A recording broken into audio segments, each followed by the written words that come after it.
Now, China has many different styles of cities. There are four super cities in China, which are Beijing, Shanghai, Guangzhou, and Shenzhen.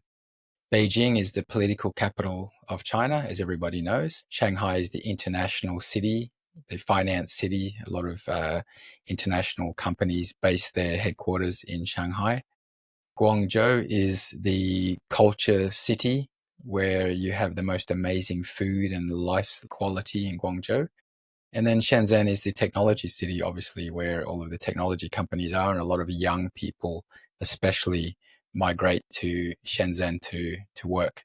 So they're the big super cities. And when I say super cities, like Shenzhen itself has got 25 million people, which is equal to the entire population of Australia. So one city with the entire population of a large country, a continent such as Australia. And then you've got your second tier cities and then your third tier cities. Now, just because they're called second tier and third tier doesn't mean that they're small. We're still talking 12 million, 15 million people in a second tier city. And then in a third tier city, you're still looking at millions of people as well. Those second and third tier cities, there is a difference between the super cities and especially the third tier cities. Third tier cities, you have a lot of the original people of the city, the culture, the companies, the buildings, everything is much more traditional than what you'll find in the super cities, which are super modern. So one of the really interesting things I've found about living in China is you can experience every different facet or every different type of life quality here.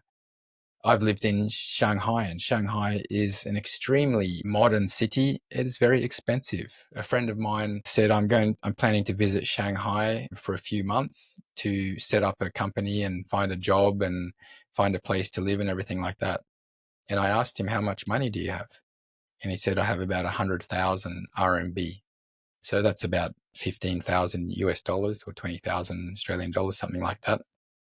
So you would expect that money would last some time. But I warned him, I said, if you go to Shanghai, make sure you've got a basic infrastructure ready to go when you arrive there, like somewhere to stay, somewhere to live, a job ready to go, or a company ready to launch.